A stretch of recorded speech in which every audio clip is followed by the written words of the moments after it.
Well, thank you very much, Madam Speaker. Before I begin, I would like to ask you for unanimous consent that all members may have 5 legislative days in which to revise and extend the remarks and include extraneous materials on the topic of my special order. Without objection. Thank you, Madam Speaker. I hope it's clear to all of my colleagues in this body that rural America faces a myriad of challenges. Every day, members of the Congressional Western Caucus, of which I'm very honored to be chairman of, and many partners throughout rural America are working to ensure that local communities across the country are heard in our nation's capital, right here, and that these challenges do not go unaddressed. For many in big cities and urban areas, I think it can be pretty easy to overlook our rural communities. But we truly are the backbone of our great country. And our challenges are not our challenges alone. Rather, they're reflective of the entire nation's challenges. Things like managing public lands and fulfilling the government's multi-purpose use doctrine, or supporting local economies and encouraging economic development, promoting critical infrastructure like roads and bridges and dams, ensuring a strong agricultural industry that feeds the world, and empowering the communities that we represent to embrace expanded domestic energy production and clean energy technologies. Our state, local, and private land managers, our conservation partners, small businesses, and local communities are eager to take the reins and make the improvements that we need, but they're consistently held back by bureaucratic red tape, delayed permitting processes that add years and millions of dollars in cost to projects, and outdated laws that don't take into account the best available science of modern technologies. Over and over again, I hear from my constituents in Central Washington State, and also from community leaders from across the United States, that we need to get the federal government out of the way.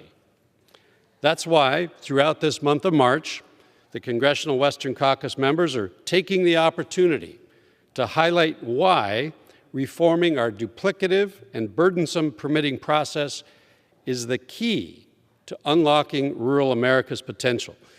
Madam Speaker, broken permitting systems negatively impact the progress that we could be making at nearly every step of the way.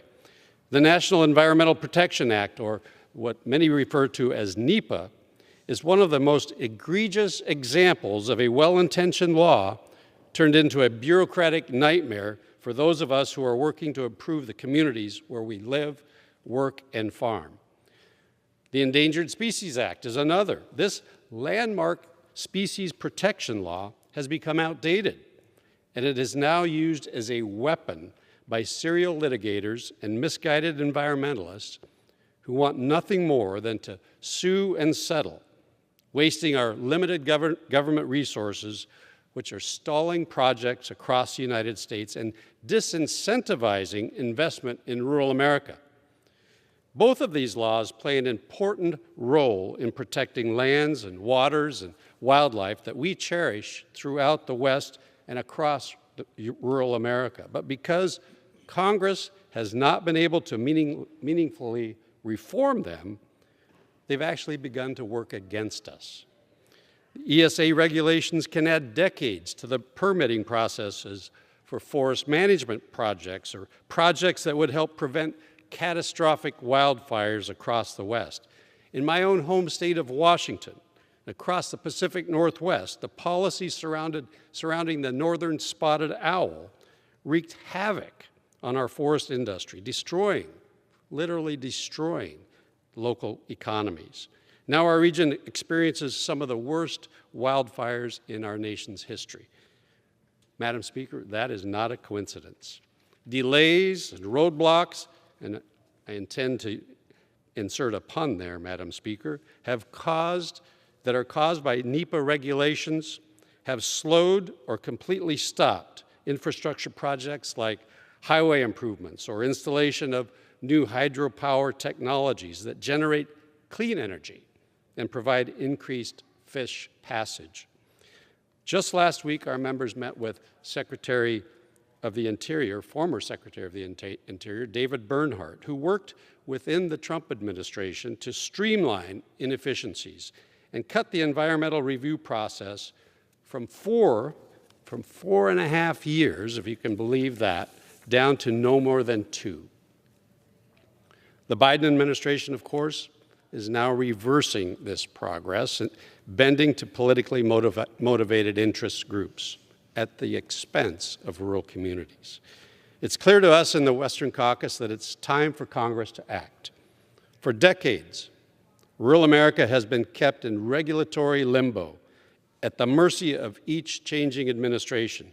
Congress is a co-equal branch of government, and we should assert our authority to ensure that our communities have the certainty that they need to move forward on these critical projects.